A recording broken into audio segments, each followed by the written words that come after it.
যোগ না হয়ে গেছে আমার, যে এরকম প্রবলেম হচ্ছে। তো চিন্তার মধ্যে, নিরাশার মধ্যে লাইফকে কাটাচ্ছিলেন।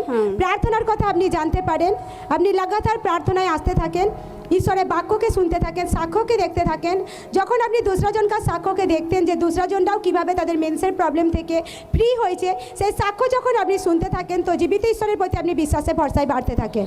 এইভাবে লাগাতার আপনি প্রার্থনাতে আসতে থাকেন এবং বাক্যের সহিত আপনি জীবিত ঈশ্বরের কাছে প্রার্থনাকে করতে থাকেন। কীভাবে জীবিত ঈশ্বর সেই 12 বছরের রক্তস্রাব মহিলাকে সুস্থ করেছিলেন, কীভাবে সেই 12 বছরের রক্তস্রাব মহিলা প্রভু যিশু জামাতবকে স্পর্শ করেছিল এবং সে সুস্থতার লাইফকে পেয়েছিল।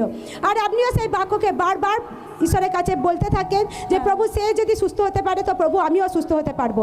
বাক্যের সহিত জীবিত ঈশ্বরের কাছে আপনি আপনার প্রার্থনাকে পেশ করতে থাকেন এবং লাগাতার প্রার্থনাতে থাকেন। এইভাবে যখন বিশ্বাসের সহিত আপনি প্রার্থনাতে আসতে থাকেন, 5/5/2024 আপনি যখন লেহ্যান্ডের জন্য পেপারকে ফিল আপ করান, আর সেই দিন যখন ঈশ্বরের দাস আপনার মাথায় হাত রেখে প্রার্থনাকে করেন,